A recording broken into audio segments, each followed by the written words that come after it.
Hello नमस्कार, मैं doctor Rajneesh Kumar आप सभी का एक बार फिर से हार्दिक स्वागत करता हूं।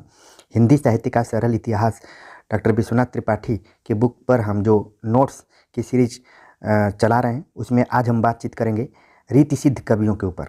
इससे पहले हमने आदिकाल, भक्तिकाल, रीतिकाल के महत्वपूर्ण अंशों पर विचार कर लिया है। उम्मीद है कि आप सभी ने उन वीडियो लेक्चर को प्लेलिस्ट से ज़रूर देख लिया होगा। जिन लोगों ने नहीं देखा है उनसे यही उम्मीद और निवेदन है कि ज़रूर समय निकाल कर देखें। तो रीति सिद्ध कवि की जब चर्चा की जाती है तो उसमें इकलौते बिहारी का नाम आता है और कई बार परीक्षाओं में पूछा भी जाता है कि बिहारी रीतिकाल के किस शाखा के अंतर्गत आने वाले कवि हैं। तो ऑप्शन में रीतिबद्ध, रीतिमुक्त, रीतिसिद्ध 3 ऑप्शन महत्वपूर्ण रूप से दिया रहता है और चौथा ऑप्शन हो सकता है कि दिया रहे इनमें से कोई नहीं। तो इसका जो सही जवाब है कि बिहारी रीतिसिद्ध कवि के अंतर्गत माने जाते हैं।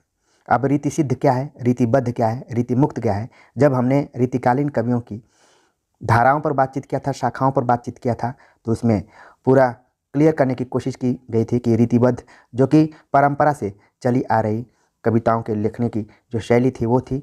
रीति सिद्ध जो कि लक्षण ग्रंथ तो लिखे जाते थे लेकिन उसका पुरजोर तरीके से फॉलो नहीं किया जाता था, उदाहरण से उसको सिद्ध करने की कोशिश की जाती थी। रीतिमुक्त जो कि परंपरा और लक्षण ग्रंथ दोनों से अलग हटकर रचनाएं कर रहे थे, जिसमें कि बोधा आलम ठाकुर का नाम लिया जाता है। आगे बात करें अगर बिहारी पर, तो इनके जन्म को लेकर यहाँ पर जो तथ्य दिया गया है कि बिहारी का जन्म सन 1606 के लगभग हुआ था। आमतौर पर कुछ किताबों में आप देखेंगे तो बिहारी का जन्म उसमें 1595 ईस्वी लिखा हुआ है, लेकिन हिंदी साहित्य का सरल इतिहास जब पढ़ेंगे आप तो उसमें 1606 ईस्वी लिखा हुआ है। आचार्य रामचंद्र शुक्ल का मानना है कि बिहारी 1663 तक विद्यमान रहे, यानी कि उनका निधन 1663 ईस्वी के आसपास में हुआ था। बिहारी रीतिकाल के सर्वाधिक प्रसिद्ध एवं लोकप्रिय कवि हैं। वे रीति काव्य के प्रतिनिधि कवि कहे जा सकते हैं। आमतौर पर देव और बिहारी को लेकर आपने डिबेट सुना होगा और अलग अलग आलोचकों ने देव और बिहारी की तुलना भी की है। तो जब भी प्रतिनिधि कवि की बात की जाती है तो बिहारी का नाम उसमें सबसे पहले आता है। बिहारी ने काव्यांग निरूपण नहीं किया, किंतु उनकी रचना में काव्य रीति रची बसी है, इसीलिए इनको रीति सिद्ध के अंतर्गत भी रखा जाता है। बात करें जब भी हम रीतिकालीन कवियों की चर्चा करते हैं तो मन में एक प्रश्न आता है कि ये किस राजा के दरबारी कवि थे। बिहारी जयपुर के मिर्जा राजा जय सिंह के दरबारी कवि थे, वहाँ उनका काफ़ी सम्मान भी था। अगर बिहारी की रचना के बारे में बातचीत करें तो इनकी इकलौती जो इनके यश का आधार है वो है बिहारी सतसई। इसके अंदर कितने दोहे हैं इसको लेकर काफ़ी डिबेट रहा है आलोचकों में। कई जगह 700, कई जगह 713, कई जगह 719, अलग अलग इसके आंकड़े दिए गए हैं। लेकिन बिहारी रत्नाकर जिसके कि संपादक जगन्नाथ दास रत्नाकर हैं, उन्होंने कुल 713 दोहों को माना है। लेकिन यहाँ पर इम्पॉर्टेंट चीज़ ये है कि बिहारी के यश का आधार अगर कोई रचना है तो बिहारी सतसई है, जो कि इनकी इकलौती रचना है। इतना कम लिखकर इतना अधिक यश कम साहित्यकारों को मिला है जितना कि बिहारी को मिला है। बिहारी सतसई की लोकप्रियता का हाल यह है कि इनकी 50 टीकाएँ लिखी जा चुकी हैं और यह काम अभी बंद नहीं हुआ है, लगातार इस पर लिखने की कोशिश की जा रही है। तो कई बार परीक्षाओं में बिहारी सतसई से संबंधित उनके उसमें दोहों के संकलन से संबंधित प्रश्न पूछ लिए जाते हैं और कई बार पूछा जाता है कि सर्वाधिक टीका किस रचना पर लिखी गई है, तो वो है बिहारी सतसई। आगे बात करें तो बिहारी मूलतः श्रृंगार के कवि हैं, हालांकि उन्होंने कविता में अपने भक्ति नीति के मार्मिक दोहे भी लिखे हैं। तो आप ध्यान में रखिए कि बिहारी की रचनाओं में खास तौर से श्रृंगार के साथ साथ भक्ति और नीतिपरक दोहे भी मिलते हैं।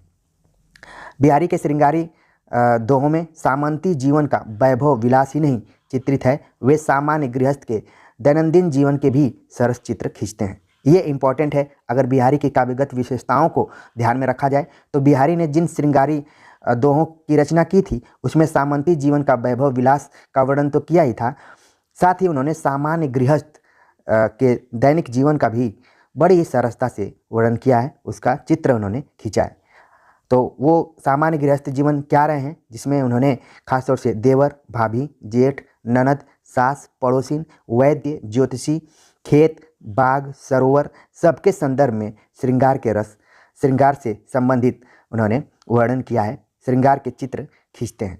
तो ध्यान में रखिए कि बिहारी ने सामंती जीवन को तो अपनी कविताओं का विषय वस्तु बनाया ही, साथ में उन्होंने सामान्य गृहस्थ जीवन को भी ध्यान में रखा। बिहारी का विषय सीमित है लेकिन आधार फलक सीमित नहीं है। श्रृंगार अन्य प्रकार के मनोविकारों से टकराता नहीं, इसलिए संकीर्ण लगता है।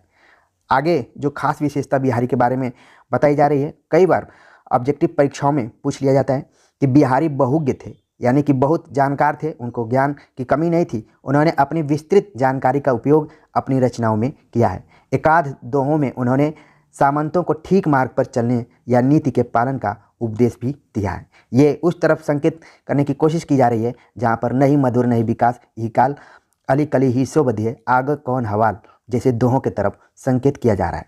और आप जानते हैं कि ये राजा जय सिंह को ध्यान में रखकर ये दोहा लिखा गया था। और कई बार परीक्षाओं में तो पूछ लिया जाता है कि इसमें कौन सा अलंकार है, और आप ध्यान रखिए कि अन्योक्ति अलंकार है, अली कली ही सो बधियो, आगे कौन हवाल में।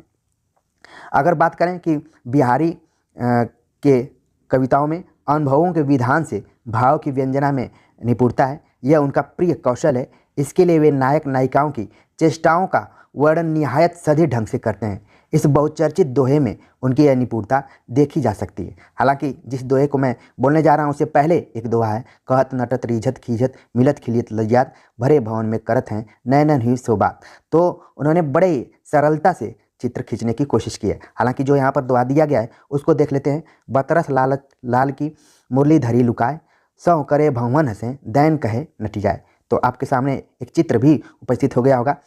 आगे बात करें तो बिहारी जब काव्य रूढ़ियों की सहायता से वस्तु व्यंजना के लिए चमत्कार दिखाने लगते हैं तब वे केशव दास के बहुत समान लगते हैं। ऐसे दोहों की अतिशयोक्ति मार्मिकता नहीं उत्पन्न कर पाती, अविश्वास या विनोद की वस्तु बन जाती है। ठीक है, इसीलिए कई बार बिहारी पर यह आरोप लगाया जाता है कि उनकी रचनाओं में ऊहात्मक वर्णन किया गया है, अतिशयोक्तिपूर्ण वर्णन कर दिया गया है।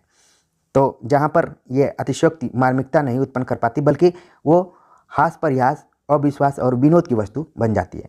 बिहारी के एकाध दोहे ऐसे भी हैं जो उनके अनुरागित चित्त की सहज अभिव्यक्ति करते हैं।